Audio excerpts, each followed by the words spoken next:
You're risking losing a lot of marks on Biology Paper 1 if you don't know everything about this practical. I'm talking about the amylase practical. Here's everything you need to know. Firstly, the purpose of this practical is to investigate how changing pH affects the activity of the enzyme amylase. In case you've forgotten, amylase is the enzyme that digests starch into glucose. So when we're setting up this practical, we're going to need 3 different test tubes. One with starch in to be digested, one containing the enzyme amylase, and then some test tubes containing a pH buffer to give us that pH that we'll test. Now bear in mind, in any experiment you have to control everything else that could also affect your dependent variable, which in our case is the activity of the enzyme amylase. So the things that could also affect that enzyme activity other than the pH, which we're changing on purpose, include temperature for certain. So our next step is to take those 3 test tubes I mentioned and put them into a hot water bath to allow them to equilibrate and basically reach the same temperature. We'll use that same temperature for every single pH that we test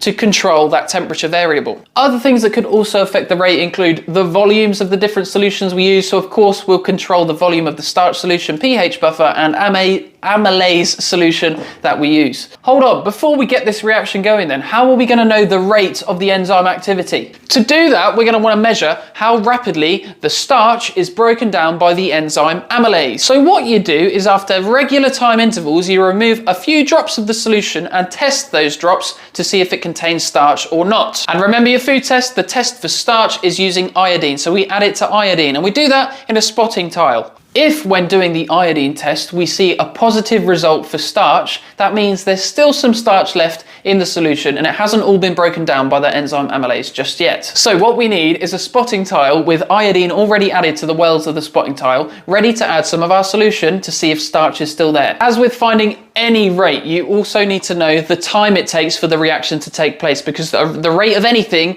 is that thing divided by time. So you're gonna need a stopwatch too. Okay, we're ready to go. We'll mix together all of those solutions, the pH buffer, the starch solution, and the amylase solution, which are now at the same temperature, and get that reaction going. We'll start a stopwatch at the same time. Then every 30 seconds, we're going to remove a drop, add it to our spotting tile, test it for starch, and see if it's still present. Really simply, we're just going to repeat that until all of the starch has been digested and we get a negative result for starch, which is basically when the iodine remains orange. When we finally get that negative result, we'll stop the stopwatch and our experiment is over for that pH. And of course, because the purpose of this was to investigate how the pH affects the rate, we now need to repeat that whole experiment, same exact process, just use a different pH buffer. What we can conclude is that the faster we get that negative result for starch, the faster the starch has been broken down, and therefore the greater the activity of the enzyme amylase. Don't forget to consider how you can